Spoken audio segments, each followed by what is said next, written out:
Hi, this is Brandon from thirstgym.com. Today we're talking about an exercise called the Chaos Bench Press. It's a fantastic upper body exercise to develop stability in your shoulders for the bench press. So I don't program this exercise a lot for any of my athletes or my personal training clients, but for my powerlifters, I do think it does a great job of teaching athletes how to remain tight in the bench press. So we have an earthquake bar here. You can use a standard power bar for this. I do think the earthquake bar has benefits because it's incredibly light.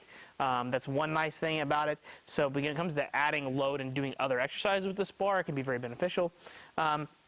But also because of just the material it's made out of, it becomes more unstable than a regular barbell. You know, if it has weight, it should be a little bit more stable and easier to control, where if it's like loose, it does have some give. If we really start to load some weight on here, you'll kind of begin to see a little bit of an arc in this barbell. And this one only has a 300-pound limit, which honestly, for majority of the stuff you need earthquake bar for, 300 pounds is completely fine.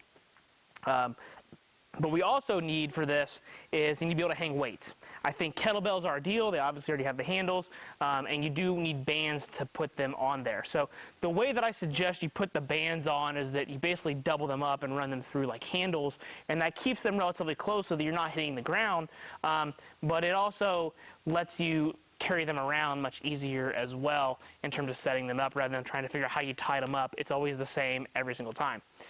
The earthquake bar has some different notches on it that lets you, basically put one here, one here, one there. Can be positive, can be negative. I don't really see a big difference. If you really want to try to put it further out to get a longer lever arm, then you can. But to me, I don't really pay attention to that. I just put it on the inside one for myself.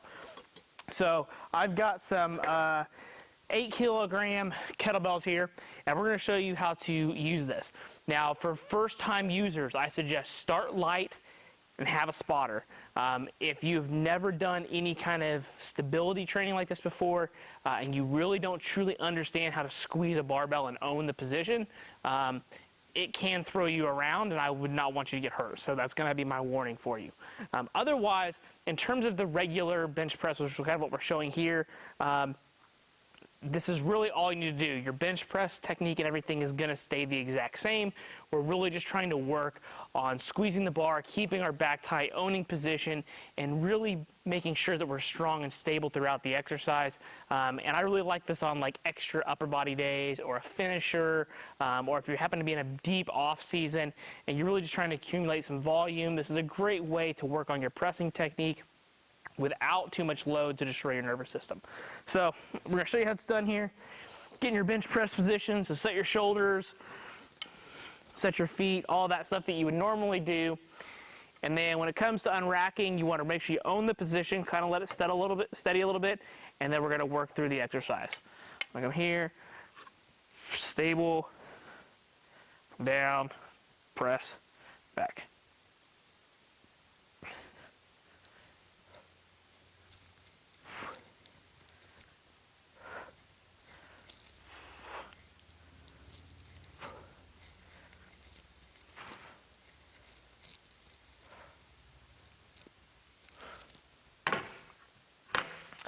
So as you can see, that wasn't too bad. Only 36 pounds on the bar, which for me is not too bad. Generally, when I do this, I'm probably going to do about a total of 70 to 80 pounds for my working sets.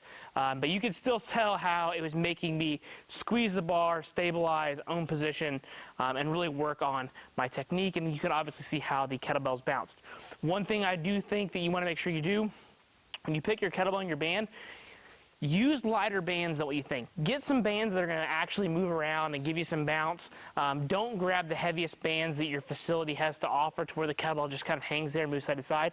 I think the ability to not only bounce up and down, but actually move is incredibly important. So you can obviously also control how much oscillation you get based upon the number of kettlebells you have.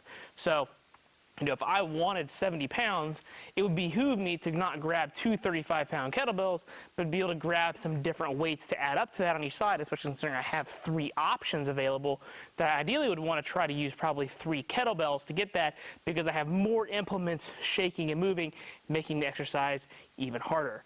Obviously, that's how you would progress this exercise. Start off with one kettlebell and kind of build up to a moderate amount of weight just so you can get the hang of it. And then once you think you got the hang of the exercise, then you can downgrade to 2 kettlebells for around that same weight. And then you can just work on chipping away at more kettlebells and more weight over time. When it comes to programming for this, I honestly do anywhere between 3 to 5 sets of about 10 to 20 reps. I honestly try to keep my reps more around 15 to 20, but I have done like 10 to 15 at times, a little bit heavier. The main thing is just that you can maintain your good technique at most times. Obviously, the barbell is going to throw you around, and that's going to be the challenging aspect of it, so your technique is not going to be perfect. But you want to find a load that's in that range that's going to challenge you to work on your technical aspects, but at the same time, kind of throw you around a little bit and challenge you. So I think 15 to 20 repetitions is a good place. And again, we're not doing this necessarily to get stronger. You will feel your pecs, your lats, your grip, your triceps, your shoulders. They're all going to be on fire as your rotator cuff and all your stabilizers, your lat, your pec minor. All that begins to try to work to stabilize your humerus and your scapula.